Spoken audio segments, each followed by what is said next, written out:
If you would love to learn how to make a crisscross design in the simplest and the most well-detailed form, this video is for you.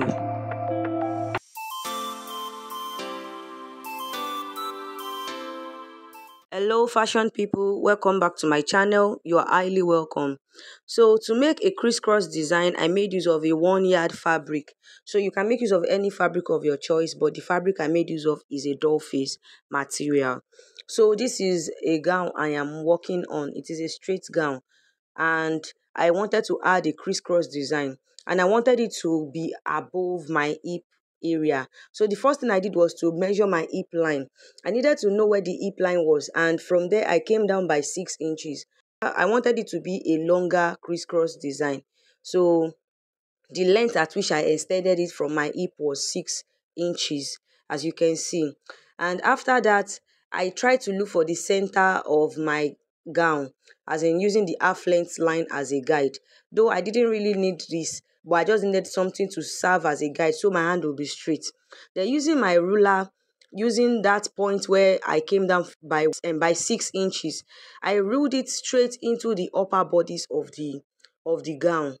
And also I repeated the same thing on the other side using that center as a guide. I didn't need the center, but I just wanted to know where the center point meets.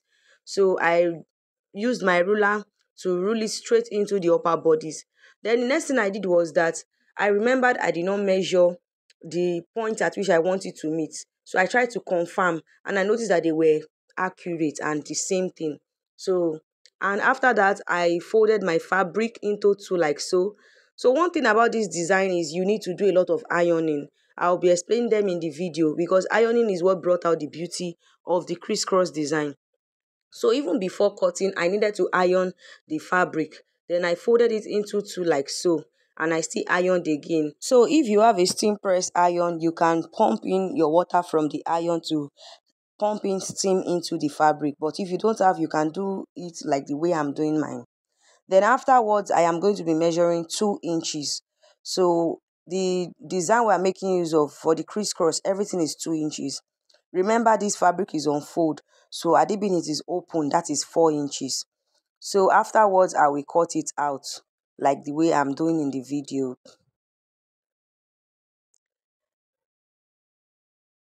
So you can see how it looks like if I open it out. Also, you need a lot of fabric for the crisscross, though depending on the amount of crisscross design you want to make. So I will cut again. You can see that I first ironed, then afterwards I marked 2 inches, then I cut. So that's what I did, and here are all the crisscross the fabrics I'm going to be using for the crisscross design. Also, even after I finished cutting, I still had to re-iron it again. Now I had to like rule the line again so it can be bold with a more bold chalk. And now we are going to be sewing our crisscross design. So this chalk line is going to be the guide, and as you can see, I placed the fabric beside the chalk, not on the chalk, and I went to sew with 1/2 inch. So the first one was facing up. Please look at the way I was placing it. The rough edge was facing the upper part. And now I'm placing the second one. But because we need something to be covering the naked part of the fabric, as in the rough part of the fabric. So unlike the first one I just placed without covering, this one will be on the upper side. And I will put it beside the chalk line. Then I will go and sew using 1/2 inch sewing allowance. As you can see, you notice that the first one was facing up, but the second one was facing like as if it is looking down. So now the next thing for me to do is I will use my iron. I will pump in water, then I will use my iron to iron it facing down. So that way it will be able to cover the rough edge. If you see what I'm doing, it will be able to cover the rough edge, because if you are making everything to face up, you will see the crisscross design will show, and there will also be some rough edges. So now I'll be using the second one to cover every rough edges of the first one.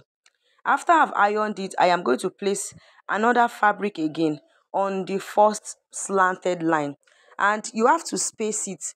So to do the spacing, you are going to space it with 1 inch, and afterwards you pin it and then you go and sew. You will notice that the rough part was facing up for the one on this side. So you go and sew using 1/2 inch sewing allowance. So this thing is not actually hard at all. The beauty of a crisscross design is when the stitch is invisible and it is neat. So after you've spaced with 1 inch, you will go and sew on that upper part with ½ inch, and I'll be right back. I'll show you what it looks like. So you can see that the second one was able to cover the first one. It was able to cover the rough edge of the first one. Now I'll pick my fabric again so I can use it to sew the second part of this other side. But this time around, we are going to be spacing it, but just with ½ inch. For this one on this side, just with ½ inch sewing allowance. So you can see the space I was creating was with ½ inch, and I was pinning as I was spacing it. So you have to pin to secure what you've spaced down, and it will make your work easier and neater. So now I'll take it to my machine and sew with ½ inch sewing allowance. So now I've gone ahead to sew it, and I'm also going to repeat the same process of ironing. I will try to sprinkle water, spray water on it, and I will iron. Please, you need to press iron very well. Now this is the last part, because at some point it was midnight already, so I only created 3 layers. So this is the third layer. I'll be spacing it with ½ inch instead of 1 inch, and this time around the fabric, instead of it facing up, I was using to face down, because this time around we are going to be using to cover all the rough edge, because this is the last layer I am sewing. So the rough edge was not facing the upper part, it was facing the down part, and this time I will be covering it after I've sew finish. So I've gone ahead to sew it after I've spaced it, and now I'll be ironing also. You can see, and this time around you notice that this is the time I now chose to iron this part, because I need to cover it and I need to secure it with the iron. So as I was ironing, I was using to cover the rough edges of the other layers. So that's the thing. Regardless of how many layers you have in mind to create, the last layer has to be used to cover the rough edges of other layers. So also this is the last one for this part. Remember, we've been doing the covering method for this side because we do not have anything to use in covering it apart from we sewing it and covering it immediately. So I will space my fabric with ½ inch, as in the space from the former one to this new one I am fixing. It is ½ inch. So it was not convenient for me to do it around that bust area. That's why I don't use to show that part. But I've gone ahead to sew it with ½ inch. And now the next thing for me is to sprinkle water and iron it well. Please press iron. So this is how to create layers, and you can see how neat and beautiful it is. So in case if you feel like your layers might still be opening, you can use your hemming gum to secure them, or you should use your glue gun. If you have a candle wax glue gun, you can use it. So this is what it looks like after I have finished making it. I hope you learned something new today. See you in my next one. Until then, keep winning.